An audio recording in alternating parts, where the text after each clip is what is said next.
Hello everyone, here to give you the match results for Friday Night SmackDown and main event for January 15th, 2021. I actually watched main event this week because they actually had two matches a game. Garza took on Akira Tozawa. It was a good match. I just wish Akira Tozawa is able to show more what he could do in the ring. Like, that guy's a good talent and he's being misused a lot. Garza picked up the win with a ring clipper. The second matchup of the night was Humberto Carrillo faced Slapjack, aka Shane Thorne for NXT, with Mustafa Ali at ringside. Of course, Slapjack picked up the win because Mustafa Ali caused the distraction. Humberto Carrillo was doing amazing like always until Mustafa Ali got involved. I don't know what they're doing on Humberto Carrillo. Like last year or the year before, he was on Raw, getting huge matchups against Bobby Lashley, teaming up with Rey Mysterio, stuff like that. Now he's on main event, losing to Slapjack. Like, that's got to be a slap in the face right there to Humberto Carrillo. That poor guy, hopefully when his contract expires, if they're not going to do nothing with him, he should go to AEW or Ring of Honor or someplace like that, where he could actually be newsed a lot better, I would find. Now on to SmackDown. The opening match was Jey Uso faced Sensei Nakamura, who was ticked off, livid from when Jay Roman last week cost him in the Gauntlet match. And Nakamura kicked the crap out of Jey Uso, just blasted him coming out of the corner. One time, like, Jey Uso was kicking him in the corner, and Nakamura came blasting out of that corner, just leveled Jey Uso and just floored him. Jey Uso hit a nice Falcon Arrow on Nakamura, but only got a 2 count, instead of a 3 count.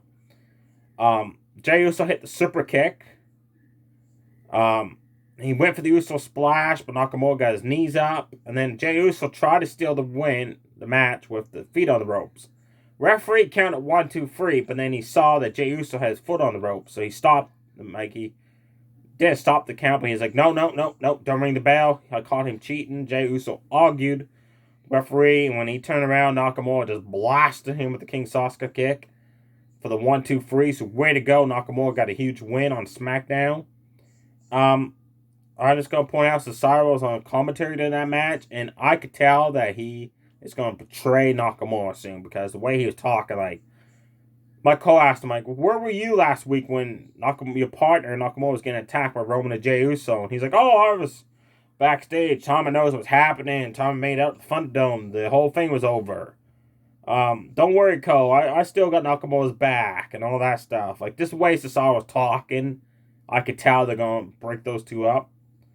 Then Morgan, with Ruby Riott in the corner of Billie Kay, which they did not want her in the corner at all, faced Natalya 1-on-1. Natalya now has set a record in the WWE. This was her 1,500 match in WWE, and she's only held the women's title twice.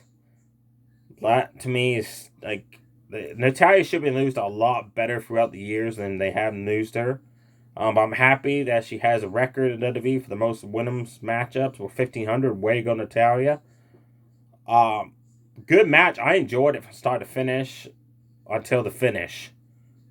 Like the actual finish. Because Billie Kay got scared from Tamina Snuka that came out to help Natalya out. And then she ran in the ring. And then once I get out here, of course, this allowed Natalya to roll up and live from behind to steal the win. So Billie Kay cost the Wire Squad the win, even though she's trying to join the Wire Squad. I just wish that match would have had a clean finish between Liv Morgan and Natalya, not what happened. Rey Mysterio with Dominic and commentary faced Baron Corbin. Absent was Steve Cutter and Wesley Blake, Corbin's new allies. They weren't there last week. Weren't there on SmackDown, I'm sorry. Corbin just destroyed Mysterio, which I loved to see. He caught Mysterio coming out of the ring, off the ring ropes with that deep 6, which was just picture perfect. During the match, he mouthed off to Dominic, like, you're going to follow in your dad's footsteps. Look what's happened to his career. This is going to happen to you.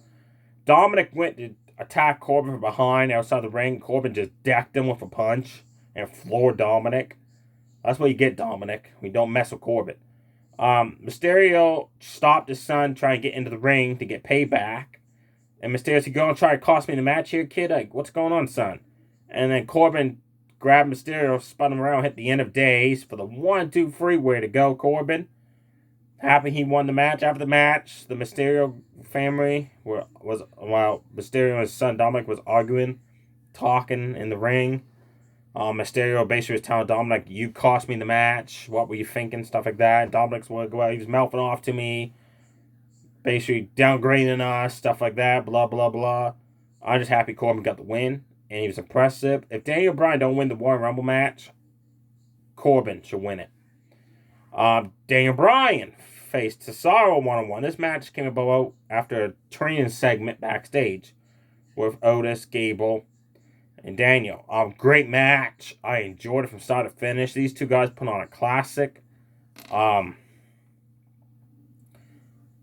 point, Daniel Bryan went to kick Cesaro. Cesaro moved. Daniel Bryan kicked the ring post. This allowed Cesaro to get the upper hand until Daniel Bryan started working on one of his arms.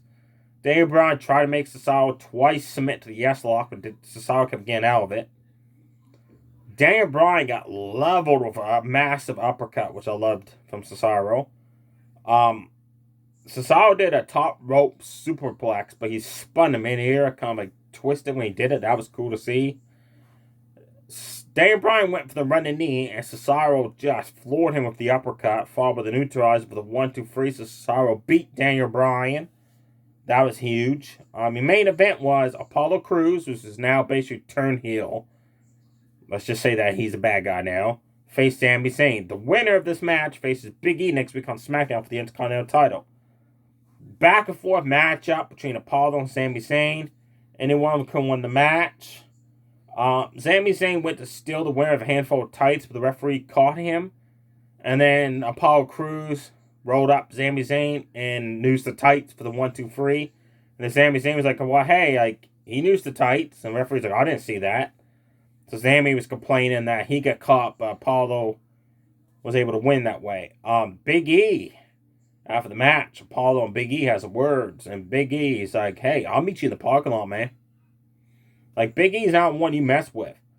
So there you have it for SmackDown.